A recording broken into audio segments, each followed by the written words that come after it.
I think what we look for in a major actor, they were all full of the life force.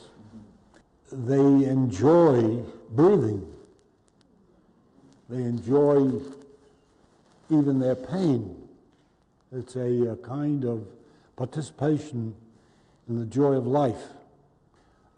It's the ones who don't quite achieve that aren't the stars, that aren't the significant actors.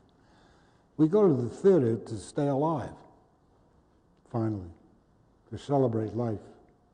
I remember Lee Cobb, who was the original Willie. I didn't know Lee when Kazan cast him. And when I met him, he was this big, fat, lugubrious fellow. And I had imagined the character to be a little guy full of ginger, one of those little salesmen who more or less like a squirrel.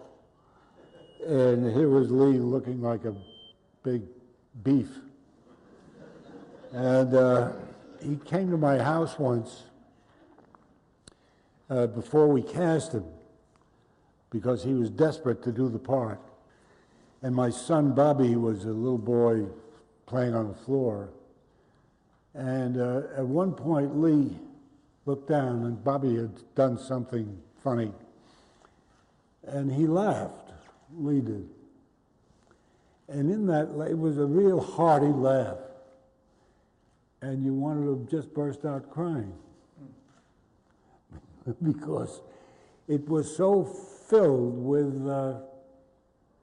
sadness. And he was very funny. He could be very funny. But while he was being funny, he was dying in front of you. And I knew that that was Willie.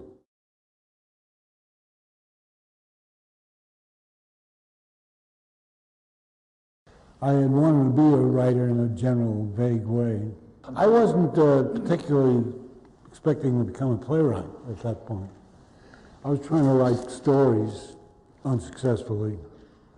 But when I got here, I hadn't seen any plays to speak of, maybe 2 or 3 plays in my life. And however, they had an active department of play production. And I would sit out there and watch some of the shows. And I got to know a couple of the people that were interested in that kind of thing. And there was another reason, I think, that I turned to playwriting, and that was that in the 30s, the theater in New York was exploding. For the first time, probably in its history, it was beginning to reflect real life, which was the Depression. That's when Orson Welles was starting to perk up, and a number of very, very good actors, mainly actors, and a few writers like Clifford Odets, who were leading the general feeling that something had to change, because the country was slowly starving. People were being thrown out of their homes, as you know the whole story, and losing their farms and the rest of it.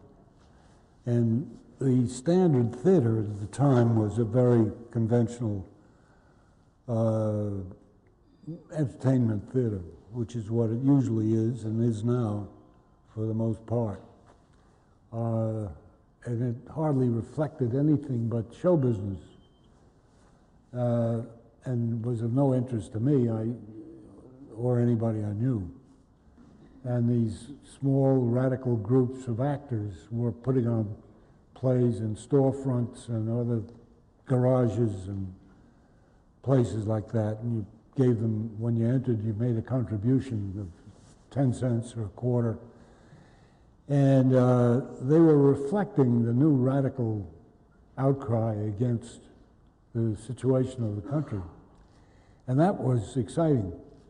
So writing plays seemed to be the best way to confront the audience, to speak what one was feeling, more so than prose, which seemed to be remote and distant in comparison.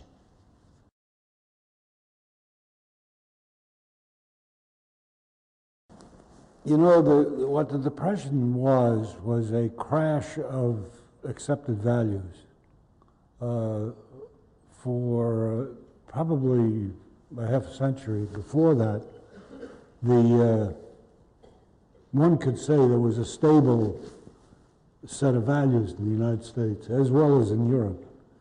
And when that was overturned and nothing that had been true was any longer true, you got the feeling that you were living in a very conditional world, which could be swept aside in 10 minutes, so that you were forced to look for deeper values than were on the surface, because the surface values were going to go at any time. And I think that's what the Depression meant to me, as well as to a lot of other people. Of course, the fathers are the carriers of the past. Their fathers are the authority, or were. And consequently, the struggle with the father becomes a struggle with the society. And it's reflected in my work a good deal, or in my earlier work anyway.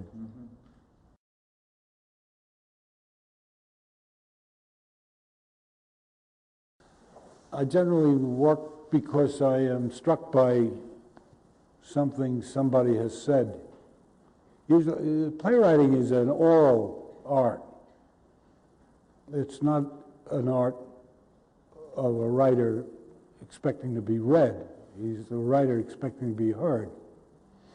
And so I think that if I hear a character speaking, either one I've invented or one I've confronted, it can start a process of creating which I can't control or even describe properly. If I could describe it, I probably wouldn't do it. I tend to write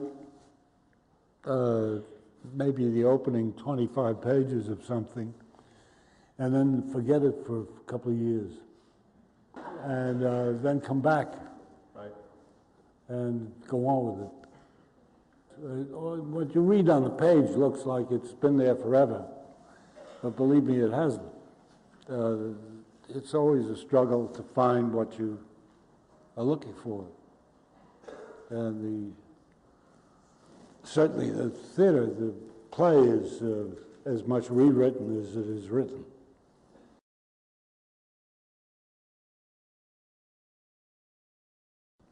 The culture of the United States has flooded the world. It's the inevitable result of a powerful culture, ours, of a popular. We've got an instinctive touch when it comes to the popular mind, because we have had no aristocracy. It is a democratic country. And we know without knowing it, without bothering to understand it, how to reach ordinary people, sometimes with the most vulgar, worthless junk on the face of the earth. But we know how to do it. And this has garnered a lot of resentment over the years. At the same time, that it is also imitated. So it's a very complicated affair.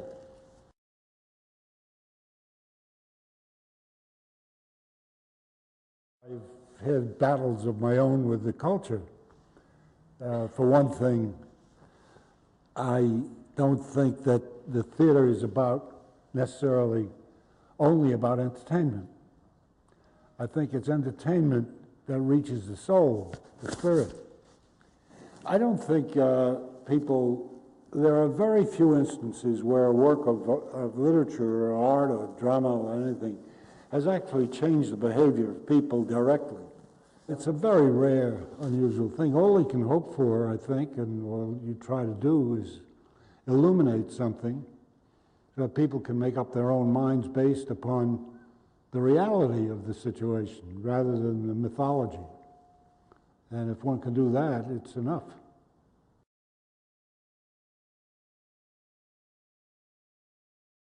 Well, I have always felt that the plays that, the works that last, whether they be plays or fiction, of course, the works that address the condition of mankind at any one time. They're not simply private, emotional works that deal simply with the relationship between private people. They somehow echo the condition of the whole nation or of the world. And that goes for anybody from Tolstoy to Dostoevsky to Thackeray to anybody. The aberration is the theater and the fiction that has nothing to do with anything. That's a new invention. Yeah.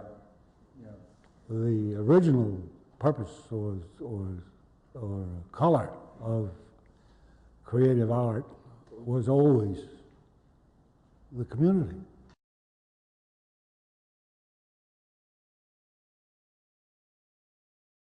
Whether we can hope to ever have a theater based upon the art that is at the same time reasonably popular so that it has a sizable audience. I don't know the answer to that at this point.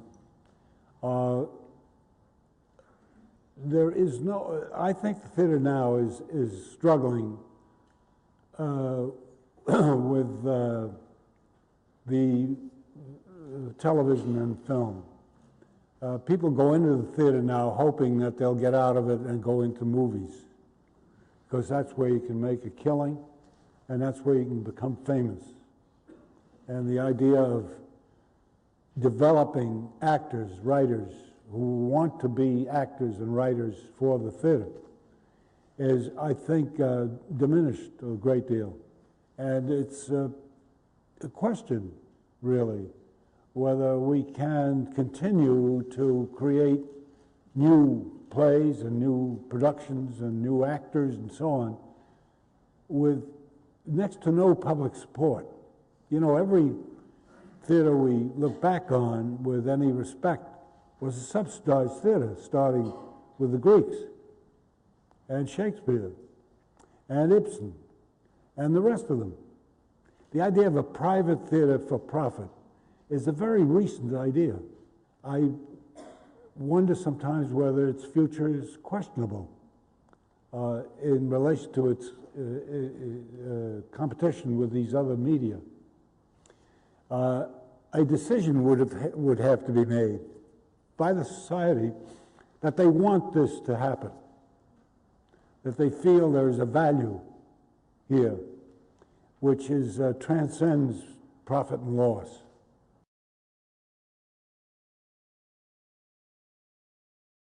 The theater has been, I see it as being very involved in life, but it's a glancing blow. We're not taking up issues so much as just dealing with personal feeling, I think. Yeah. I think if, in the long view, which I'm burdened with, things have gotten better.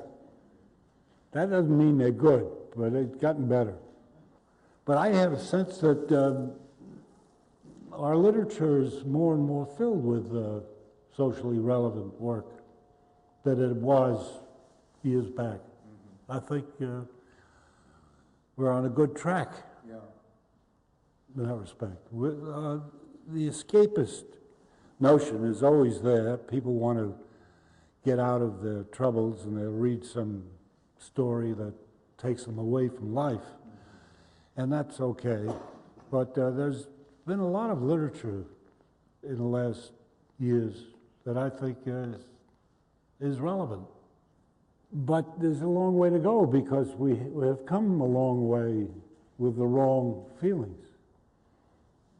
And to live down those feelings or integrate them into our hearts and change them is not the work of a day or of a generation, but of many generations. The only good thing I can say about it is that as crazy as this country is, and it certainly is, it's got a chance because of the craziness, because we're not definitely locked in by law to one course of action. We're capable of learning under this system, and that's a great hope.